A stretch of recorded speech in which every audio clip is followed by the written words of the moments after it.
বন্ধুরা তোমরা সবাই কেমন আছো? আশা করছি ভালো আছো। তো আমরা সকাল সকাল বেরিয়ে গেলাম নতুন গান দিল দিবানি গানের শুটিংয়ের জন্য। আর ট্রেনে উঠেই সাহিল ভাই ঘুমিয়ে গেল, আর বাকি সবাই আমরা গল্প করতে করতে পৌঁছে গেলাম আমাদের গন্তব্যস্থল শিয়ালদা। আর শিয়ালদা স্টেশন থেকে বেরিয়ে আমরা ওয়েট করছিলাম আমাদের গাড়ির জন্য। আর ওয়েট করতে করতে আমরা খেলাম পেয়ারা মাখা, আর পেয়ারা মাখা খেতে খেতেই আমাদের গাড়ি চলে এসেছে আমাদেরকে নিতে।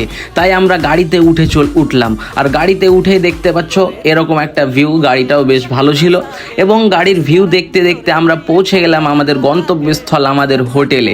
আর আমাদের হোটেলের রুমটা দেখো কত সুন্দর, জাস্ট অসাধারণ। আর রামায়ণ কিছু বলছে, আর আমাদের ভিডিওটা যেহেতু বড় হয়ে যাচ্ছে, ভিডিওটা পুরো দেখার জন্য ক্লিক করো নেক্সট পার্টে, আমার প্রোফাইল ভিজিট করো, আর নেক্সট পার্ট তোমরা দেখো। হাসতে গেছি, অনেক জার্নি করে এসেছি।